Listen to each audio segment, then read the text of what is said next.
You know, after watching this again, I'm having a hard time determining which Tyler Perry movie is my favorite. This is hard. My name is Brandon Keith Avery, and this is just my opinion.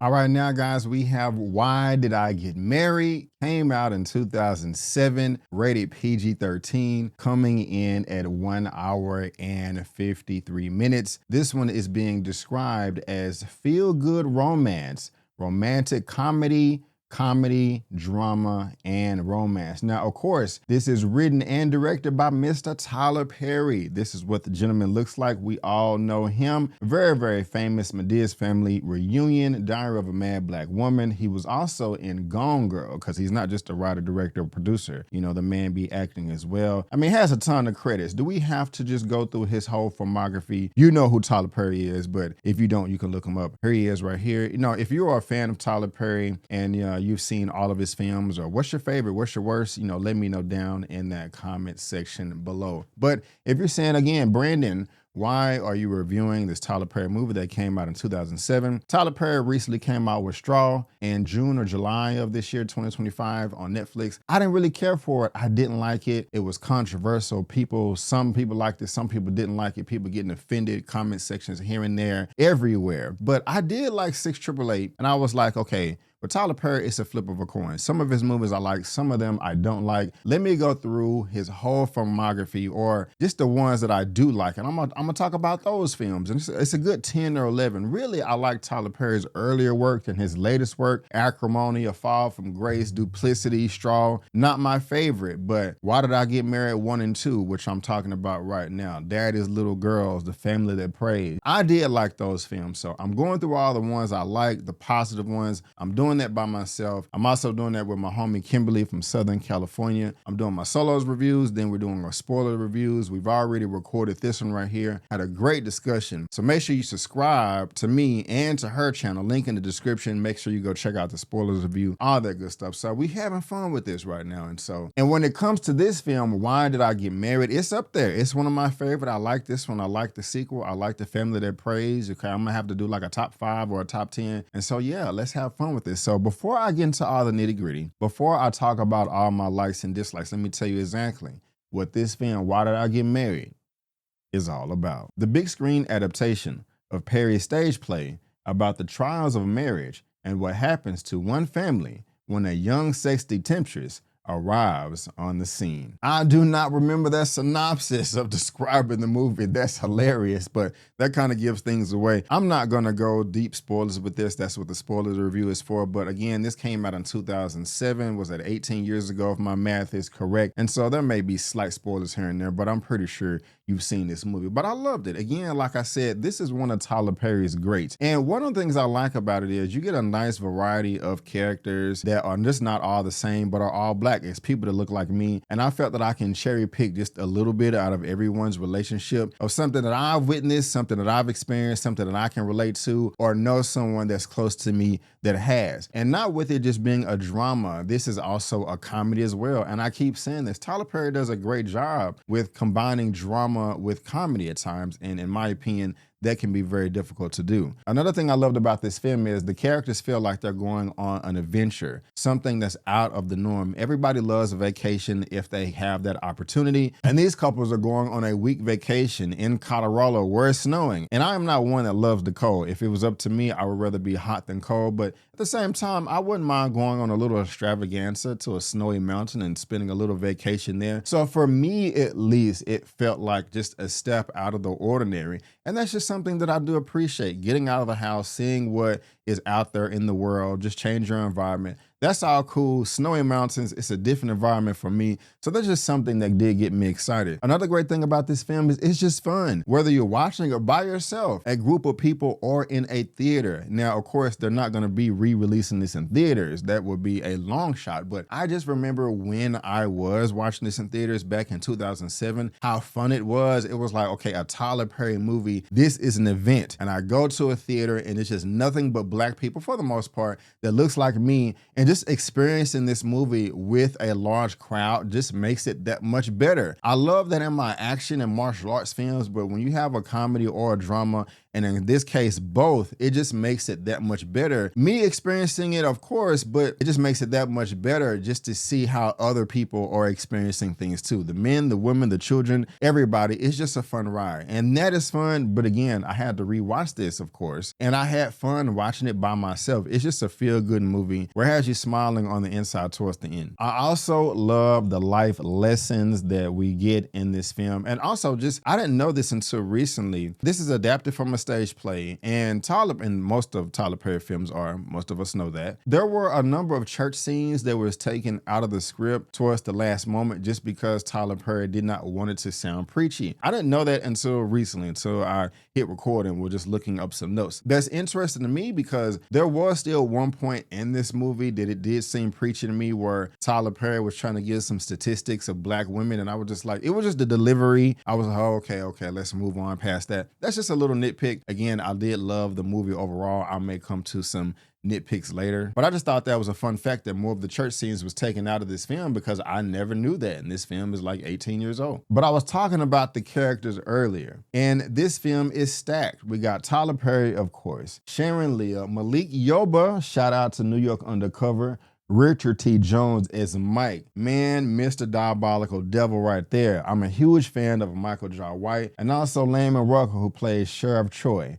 Janet Jackson, Jill Scott, Tasha Smith, who is funny, and also Denise Booty, Miss Trina, who was described as the love interest that's stirring up a mess. Yes, the sexy young temptress. Everybody did a great job. Everybody was entertaining, but Jill Scott, for me, stole the show. I loved her character, upright, left, down, in and out. She was a bit naive at times because her lack of knowledge of the relationship that her husband had with Trina. But besides that, I loved her character. The performance was great. It was just, man, I didn't know she had it in her. Very, very talented sister. Love the hair and makeup as well when it goes to her wardrobe and the, because she was bigger at the very beginning of the film, but towards the end, she was much smaller. And that's just one of the things I love about this. If you take your time and treat things with love, tenderness, and care, it can just blossom into a great thing. And that's what we got with Jill Scott towards the end of this. I mean, she just reached her full potential, or it was growing,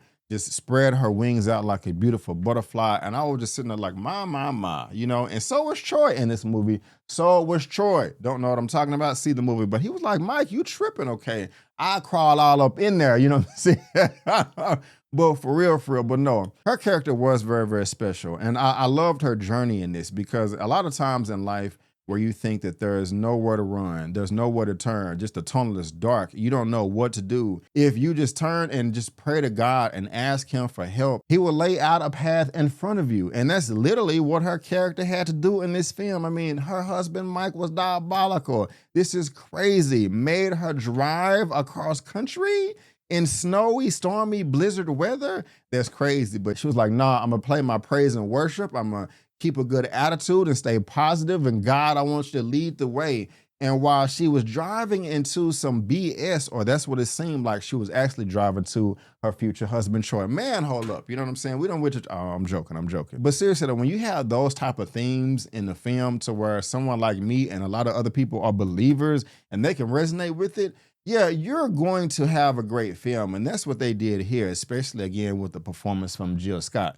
Fantastic. And when it comes to the plot, it's just crazy some of the writing that Tyler put in this film for having Mike do just something so evil to his wife. And I want to say to myself, okay, this would never happen. This is crazy because I'm a sane and loving human being. But in reality, there are evil doers out there that do stuff like this every other day and they can sleep like a baby. And it's just ridiculous. And yes, it was more of a comedy here. It is realistic. And Tyler did a great job of including that in the film. So bravo, sir, bravo. But I got to go back. Jill Scott was glowing in this film. I felt very, very sorry for her. Touched me right here, my chest and my heart. She was also funny too. I was just thinking about a scene at the table where Angela's character, played by Tasha Smith. Like, I think that these two single people should go off and have a conversation by themselves. And she was like, I agree. Okay, enough spoilers. But it was funny though, and I'm laughing. But again, how she got her lick back at the end. I mean, the greatest revenge is success. And she was successful. Again, I loved her arc.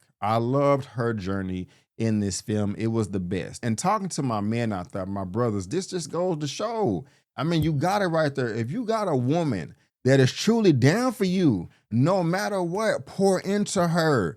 And guess what will happen? The transformation that Sheila had in this film is a true testament. There you go right there. She already looked good and she looked even better towards the end of the film. I'm just saying Troy was winning. So take note, fellas, take note. And then you got Mike. You learn this lesson with him is just, sometimes the grass is not always greener on the other side. We've all heard the 80-20 rule. And he went for that 20 and ended up leaving that 80, which ended up turning into 100 for Troy. You can learn a lot from these movies, and I loved it. But Mike needed his ass whooped. Mike needed his ass whooped, and he did. He got a bottle in the back of the head, and I was laughing. Again, I told you this movie is funny, but it got its drama too. Angela and Marcus' relationship, Tasha Smith and Michael Jai White, I have a love and hate for it. Like, while Angela did get on my nerve, my last nerve also still loved her character. And she wasn't playing it. I love the way that she spoke her mind when it came to Trina like tramp, hoe, bitch. Marcus is trying to pick up a luggage. She's like, oh no, she can carry it. Just unapologetic, in your face is going to tell you how she feels. And that was very, very necessary. Like, she was checking that girl because that was just inappropriate. But at the same time, I don't want my woman drinking 24/7. Yes, that was a joke, but that's also serious. Some people are alcoholics and, no judgment over here. A lot of people have their different vices. But again, Tyler Perry was able to make light of it. He was able to make a joke of it. At the end, where the couples are rekindling a relationship, Angela is just taking glasses to the head of wine. But it's funny. It's comical. It makes you laugh. It makes you feel good. I like the balance. I don't know if I like that relationship per se. But again, hey, Marcus did have a stand-up moment where he had to dress his wife and his baby mama. Just little moments like that I really do appreciate. I can go down the list of each relationship, and I don't want to do that here because I did that in the spoilers review that you have to watch right after this. Link is in the description and the pinned comments. Also, this is Tyler Perry's first self-directed dramatic role, and I wasn't aware of that when I first looked at his filmography. And also, there's a composer by the name of Aaron Zigman, who Tyler Perry did reach out to do the score for this film. And the score was quite great. The reason why he did that is he liked the music that he put together in 2006 for Akeelah and the Bee. This is what the gentleman looks like right here. If we just scroll down and look at his filmography, he has 88 credits. Truth and Treason, Possessions, The 6888. That's another Tyler Perry film. We also have A Nice Girl Like You, Wakefield. If you are a fan of this gentleman, please let me know in the comment section if you do like his music. Also, Good Deeds, Medea's Witness Protection, Medea's Big Happy Family. So they've been working together for quite some time, pretty much all of Tyler Perry films. And I did like the score. I did like the soundtrack in this film. I did catch myself Shazamming a couple of moments as well when I was watching this. One of them is Who Am I to Say by Hope and Giving Up by Jennifer Holliday. Those are two songs that Tyler played in this film, or the composer who conducted the music, while Jill Scott, Sheila's character, had dramatic moments in this film. Again, she was the best in this film. I loved her story. I loved her arc. And they really did bring her scenes to life with the composition, with the score, with the soundtrack. So great job there. And also, as the film is ending, in the DVD trailer towards the end, the song I Don't Want to Fight by Tina Turner, the theme for the biopic about Tina Turner's What's Love Got to Do with It, 1993, is played as well. So this movie does have great music. It does have a great score. This movie has great everything. I really liked it. Also, things are not always what they appear to be. You can look at some couple and be like, man, they have the money, they have the looks, they have the status, they have the education, the degrees, etc. But behind closed doors in the dark, they're going through it. They're not getting along. They're arguing. They're bickering. They're throwing things at each other's face. Okay, no, take that last part out. But things are just not what they always appear to be. And again, that's just another great reflection of life. I love a story. I love an arc, again, sounding like The Dark Knight, where it's always darkest before the dawn. You're in a situation and you see no way out, but you have your faith in God.